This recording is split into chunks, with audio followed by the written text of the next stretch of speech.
Hernia. Hernia అంటే ఏంటి? దాని కింద కండరాలు ఉంటాయి. మజిల్స్ ఉంటాయి. మజిల్స్ కింద వచ్చేసరికి కంపల్సరీ ఒక పెరిటోనియల్ లేయర్ ఉంటది. దాని తర్వాత లోపల పెరిటోనియల్ క్యావిటీ అంటాం. ఆ పెరిటోనియల్ క్యావిటీ అంటే లోపల క్యావిటీ. దాని లోపల కంపల్సరీగా పేగులు, కొవ్వు పదార్థం ఉంటాయి మళ్ళీ. అవి లోపల మాత్రమే ఉండాలి. ఎందుకంటే మనం తింటాము, లేకపోతే పరిగెడతాము, ఆడుకుంటాము, లైక్ డిఫరెంట్ యాక్టివిటీస్ చేస్తూ ఉంటాము. బట్ పేగులు ఆటిల పొజిషన్‌లో అవే ఉండాలి. ఆటిల పని అవి చేసుకోవాలంతే. అవి బయటికి రావడానికి వీలేదు. బట్ మరి హెర్నియా అంటే ఏంటంటే నేను చెప్పినట్టుగా ఆ పొట్ట పైభాగంలో ఆ చర్మం కానీ, కొవ్వు పదార్థం కానీ, కింద కండరాలు కానీ, అక్కడ మెయిన్‌గా కండరాల దగ్గర ఎక్కడైనా కూడా డిఫెక్ట్ అంటే హోల్ కానీ ఏర్పడింది అనుకోండి. అప్పుడు ఆ పొట్ట లోపల భాగంలో ఉండే పేగులు, కొవ్వు పదార్థాలు బయటికి రావడానికి ప్రయత్నిస్తాయి. అవి బయటికి ఉబ్బులా కనబడతాయి మనకి. సో హెర్నియా ఎక్కడెక్కడ రావచ్చు మనకి? మన పొట్ట భాగంలో ఎక్కడైనా రావచ్చు మనకి. బొడ్డు దగ్గర రావచ్చు. దాన్ని అంబలికల్ హెర్నియా అంటాం. బొడ్డు పైన రావచ్చు. పారాంబలికల్ హెర్నియా అంటాం. ఇంకా పై భాగంలో వస్తే దాన్ని ఎపిగాస్ట్రిక్ హెర్నియా అంటాం. లేకపోతే కిడ్నీ దగ్గర వెనకాల ముందు పక్కల వస్తే దాన్ని ఆబ్టరేటర్ హెర్నియాస్ అంటాం మనం. స్పైజీలియన్ హెర్నియా అంటాం ఇంకొంచెం ముందు వస్తే.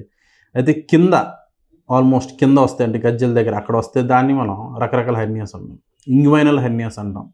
లేదా ఫిమోరల్ హెర్నియాస్ అంటాం. ఓకే. ఇంకొక రకమైన హెర్నియా ఏంటంటే ముందు ఎప్పుడైనా ఆపరేషన్ చేయించుకున్నారు పేషెంట్ ఎప్పుడైనా. ఎప్పుడో ఒక 5 ఇయర్స్ అవ్వచ్చు, 10 ఇయర్స్ అవ్వచ్చు, 20 ఇయర్స్ అవ్వచ్చు. అంటే కోత పెట్టే జరిగి ఉంటుంది మేబీ ఆ టైంలో, అప్పుడులో. సో జరిగినప్పుడు ఏమైద్దంటే ఏజ్ పెరిగే కొద్దీ లేదా దాంతోపాటు పేషెంటు ఇంకా కొంచెం ఆ పొట్ట భాగంలో కొంచెం ఫ్యాట్ ఎక్కువ ఏర్పడినా కూడా మూడోది ఏంటంటే పేషెంట్‌కి ఏమైనా ఆల్కహాల్ లైక్ ఇప్పుడు మగవాళ్ళు ఉంటే ఒకవేళ ఆల్కహాల్ లేదా స్మోకింగ్ అలవాటైతే కండరాలు అనేవి బలహీనం అయిపోతాయి. అప్పుడు ఏమైద్దంటే ముందు ఏదైతే కోత పెట్టి ఆపరేషన్ చేశారో ఆ కండరాలు కలిపి కుట్టే ఉంటారు కదండీ! అవి మళ్ళీ స్లోగా విడిపోయే అవకాశం ఉంటుంది. ఏజ్ పెరిగే కొద్దీ. అక్కడ మళ్ళీ హెర్నియా వచ్చే అవకాశం ఉంది. That's called as incisional hernia అంటాం.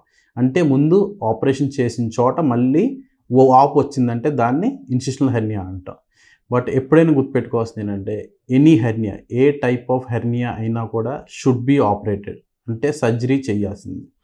అనుకుంటారు చాలామంది హెర్నియా వచ్చింది కదా! దీనికి ఆయుర్వేద వాడదామా? లేకపోతే వేరేది వాడదామా? లేకపోతే అది వాడదాం, ఇది వాడదామా? లేదు.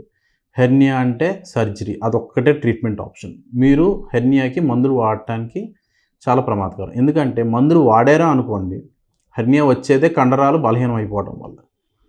కండరం బలహీనం అయిపోయింది కాబట్టి మళ్ళీ లోపలికి వెళ్ళి గ్యారంటీగా ఆ కండరాన్ని మళ్ళీ తిరిగి కుట్టి దాన్ని పెద్దదైతే కానీ ఆ హోల్ అనేది పైన మెష్ వేయాల్సి వస్తుంది. అంటే జల్లెడ వేసి మళ్ళీ దాన్ని దృఢంగా చేయాల్సి వస్తుంది.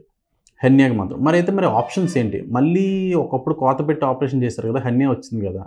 మళ్ళీ కోత పెట్టే చేస్తారా? లేకపోతే లాప్రోస్కోపీలో చేస్తారా? అంటారు. బట్ ప్రస్తుతం as per current recommendations, current guidelines laparoscopic procedure is first option. అంటే లాప్రోస్కోపీ ద్వారా చేసేదే ఎప్పుడు కూడా ముందుంటది మనకెప్పుడు కూడా.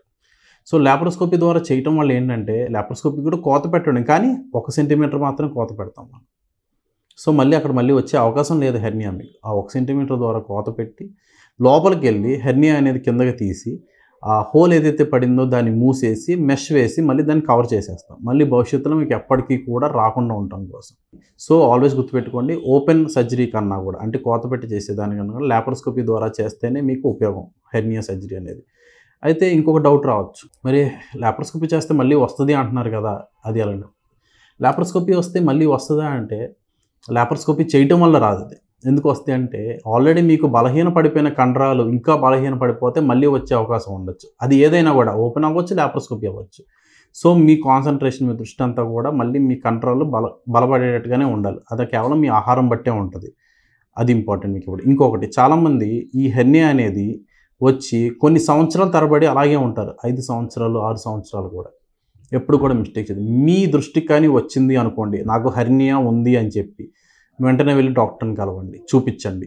ఇది ఏంటిది హెర్నియానా? నేనైతే ఇది ఆపరేట్ చేయించుకోవాలనుకుంటున్నాను. ఎందుకు అంటున్నానంటే, ఎందుకు వెయిట్ చేయకూడదంటే, మీరు ఎంత కాలం వెయిట్ చేస్తారో హెర్నియా ఆపరేట్ చేయించుకోకుండా ఉంటే, కండరాలు అనేవి అంత బలహీన పడిపోతాయి. ఇది మీరు మైండ్‌లో పెట్టుకోవాలి మీరు. ఎంత త్వరగా ఆపరేట్ చేయించుకుంటే బలంగా ఉన్న కండరాన్ని మనం తిరిగి కుట్టొచ్చు. చెయ్యొచ్చు. 5 సంవత్సరాల తర్వాత కూడా హెర్నియా ఆపరేట్ చేయొచ్చు. బట్ అప్పటికే మీ కండరాలన్నీ బలహీన పడిపోయి ఉంటాయి ఇంకా. సో మళ్ళీ వచ్చే అవకాశాలనేది ఎక్కువ ఉంటాయన్నమాట. సో అది గుర్తుపెట్టుకోవాలి.